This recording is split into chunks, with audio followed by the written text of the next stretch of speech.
Hi, Jen here from Jen Michelle Coaching, and today I want to talk about how to deal with financial conflict in a relationship.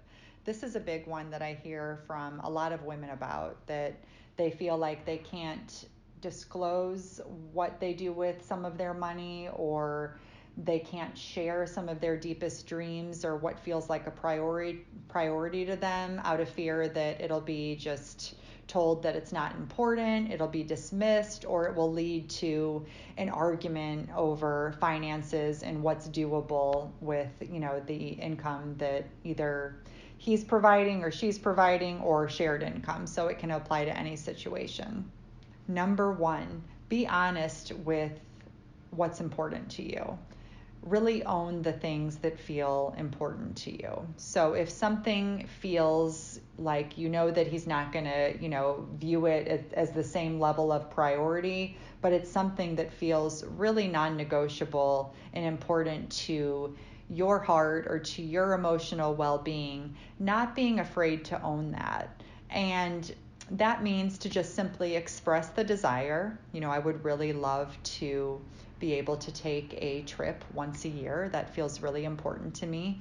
And then let go of the outcome. You're not trying to control it. You're not trying to make it happen. You're not trying to, challenge him on it, but you're not stuffing your desires down. You're making clear the things that feel really important to you.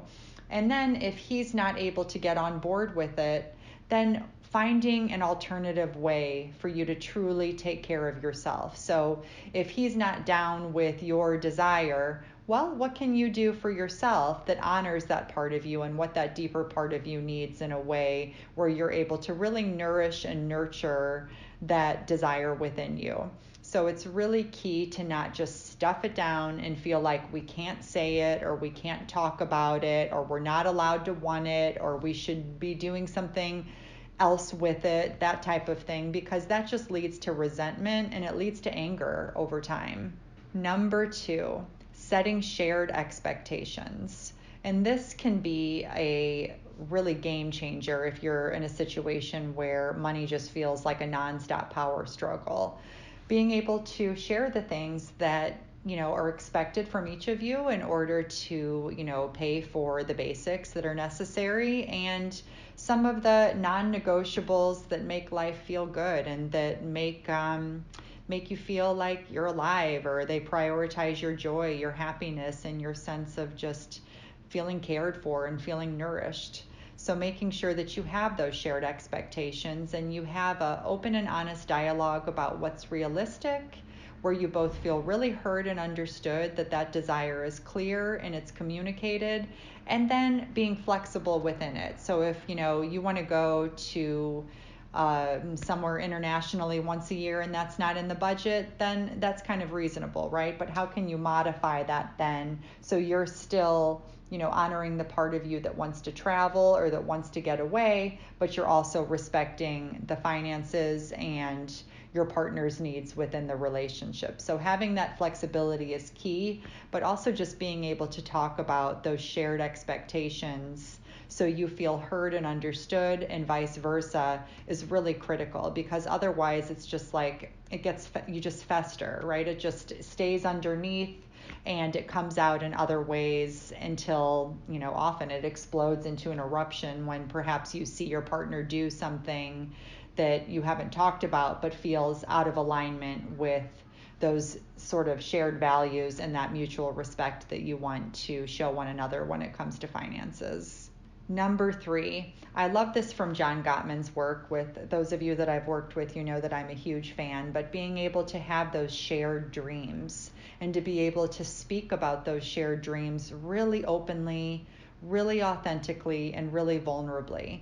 So if you've had a creative endeavor, if you've had something you've wanted to do or to try, but you've been scared to share it because maybe it seems silly or frivolous, or maybe you'll fail, and just anything where that ego voice comes in and tells you you can't do that, or you shouldn't even tell him about that because he's gonna think you look like an idiot. Any sort of inner critic dialogue that isn't serving you, just being able to recognize the ego talking, put it aside, and openly and honestly and vulnerably share your dreams, share your deepest yearnings, the parts of you that you just want to flourish and you want to grow and you want to develop, and not being afraid of what your partner may respond with, knowing that as you strengthen the sense of who you are on the inside, that softness, that warmth, and confidence will convey itself more and more on the outside.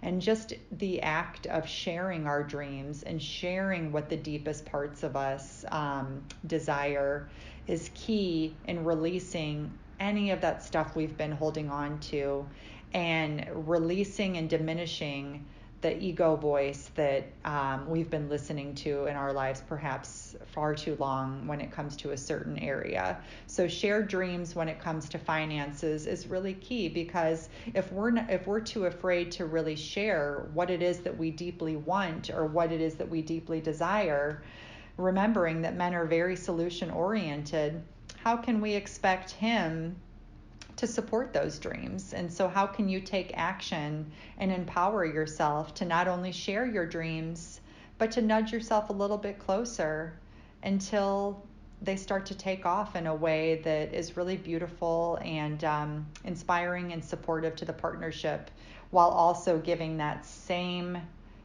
courtesy, respect, and love to your partner with the dreams that he has? How can you sort of compromise the shared dreams into something that is beautiful and connecting for the both of you, versus keeping it quiet or keeping it separate? This is key in being able to resolve conflict with finances, because underneath the conflict with finances is usually our deepest yearnings are unspoken, and what the deepest part of us wants, and where we hold ourselves back out of fear or out of being told no, and instead take those little baby steps to hear our partner and also honor what it is that we need at the end of the day. So if this is helpful to you, which I hope that it is, please visit my site, jenmichellecoaching.com, for additional resources and tools on how to really enhance your love life. And you can go to my jenmichellecoaching.com/book page to book a complimentary session with me to see if we're a good fit to work together. Thanks so much and have a wonderful day.